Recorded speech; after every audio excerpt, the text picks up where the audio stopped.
Hey friends, in this video, I'm going to tell you everything you need to know about how to tip in a restaurant in the US. I'll show you how to tip using a card, using cash, or even a combination of the two. So first, let's talk about how much you should tip. And I do want to point out that at least in the United States, servers are paid by tips. They can make as little as $2.13 an hour from the restaurant, and the majority of their pay does come through tips. So it's not really an extra bonus for them, it is their salary.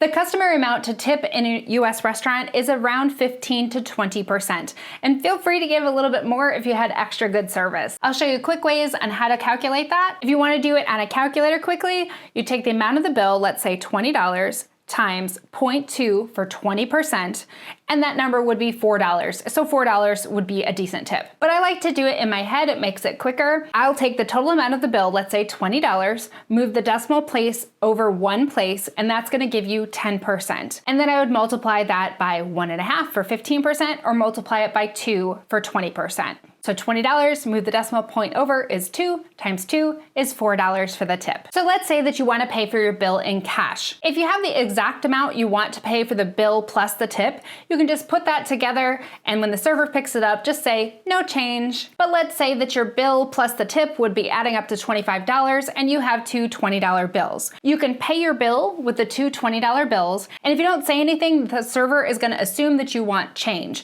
So they will take your cash to the register and bring you the change. And then you're going to use that change to leave the tip. And if you leave a tip in cash on the table, you can go ahead and leave. If you're paying a bill with a credit or debit card, you're going to give your card to the server, they'll take it to the register, run it through, and then bring back your credit card receipt. On there, you'll see a line where you can leave a tip, you write your tip amount, and then you add up the total underneath, and then sign your receipt. If you prefer to pay your bill with a card, but then pay your tip with cash, you can write 0 for the tip, write the total, sign it, and then just leave the cash tip on the table. Some people prefer to pay their tips in cash because they know that the server can take that money home the same day. Sometimes when you pay the tips on your credit card, the server won't get them until their paycheck at the end of the week. If you have any other questions about how to tip in a restaurant, please leave them in the comments below. I'll do my best to answer them, and if there's a lot, I'll make another video. If you want more detail about how to pay with a credit or debit card in a restaurant, watch my other video about how to pay in a restaurant with a card. I'm gonna leave that link right here for you.